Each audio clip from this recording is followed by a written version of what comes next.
Dictation 70 शब्द प्रति minute 5 second बाद शुरू। क्या खाद्य सुरक्षा अब भी हमारी सर्वोच्च प्राथमिकता में शामिल हो पाई है? बाजारों से लगभग हर रोज सामने आता सच यह स्वीकार करने से हमें रोकता है। सच तो यह है कि खाने का कारोबार आज सबसे आसान और बड़े मुनाफे वाला धंधा बन चुका है। हालत यह है कि प्रचार की चमक और दाम के उछाल से वह खुद ही शुद्ध और पौष्टिक होने का प्रमाण पत्र जारी कर लहालोट दिखता है।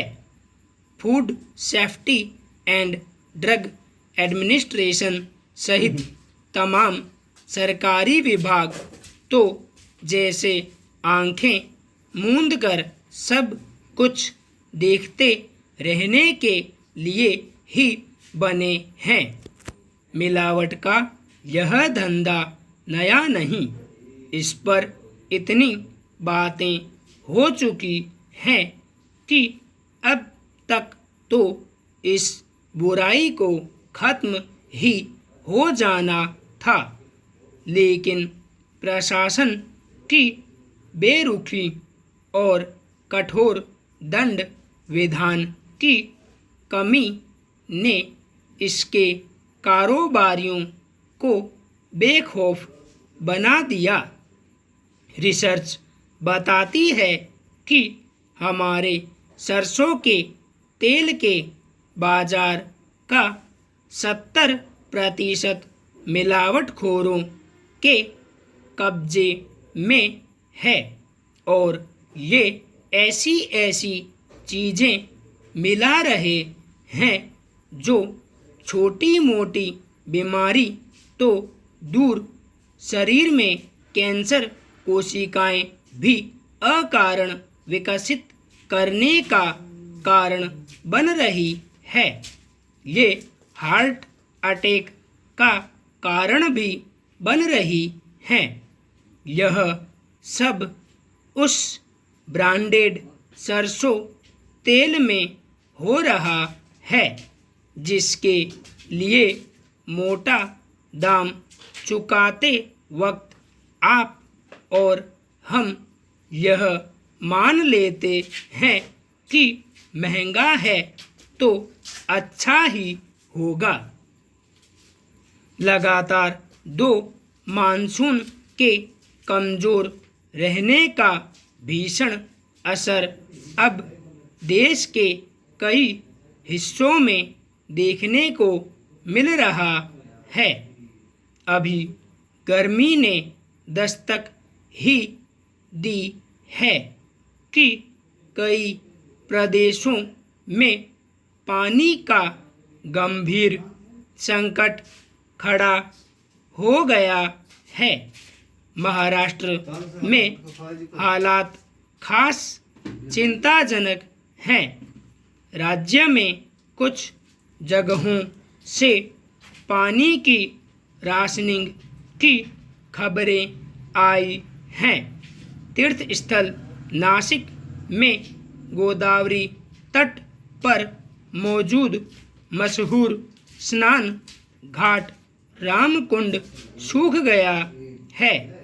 इस हाल से परेशान लाखों लोगों की मुसीबत की तरफ देश का ध्यान शायद नहीं जाता अगर लगातार 2 दिन इस समस्या को लेकर न्यायपालिका सख्त टिप्पणियां नहीं करती। गुरुवार को सर्वोच्च न्यायालय ने सूखाग्रस्त लोगों को पर्याप्त राहत नहीं देने के लिए सरकार को कड़ी फटकार लगाई। कोरोना वायरस से उपजी कोविड-19 महामारी ने केवल सेहत और कारोबार पर ही बुरा असर नहीं डाला है, जीवन के अन्य क्षेत्रों को भी गहराई से प्रभावित किया है। इनमें एक प्रमुख क्षेत्र है शिक्षा।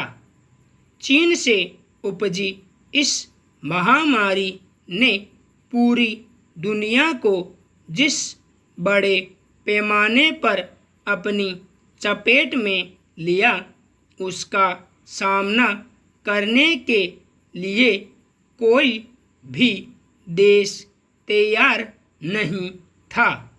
चूंकि भारत उन देशों में है जहां कोरोना का कहर कहीं व्यापक है, इसलिए उसे लोगों की सेहत व कारोबार के साथ इसकी भी चिंता अधिक करनी पड़ रही है कि छात्रों की पढ़ाई को कैसे जारी रखा जाए और रुकी हुई परीक्षाओं को किस तरह संपन्न कराया जाए।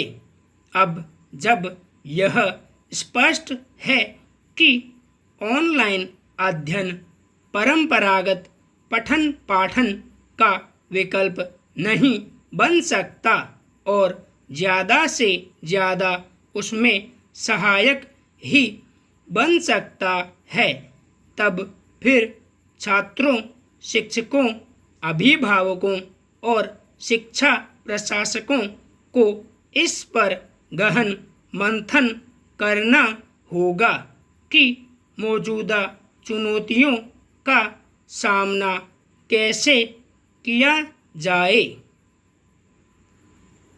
संपूर्ण विराम।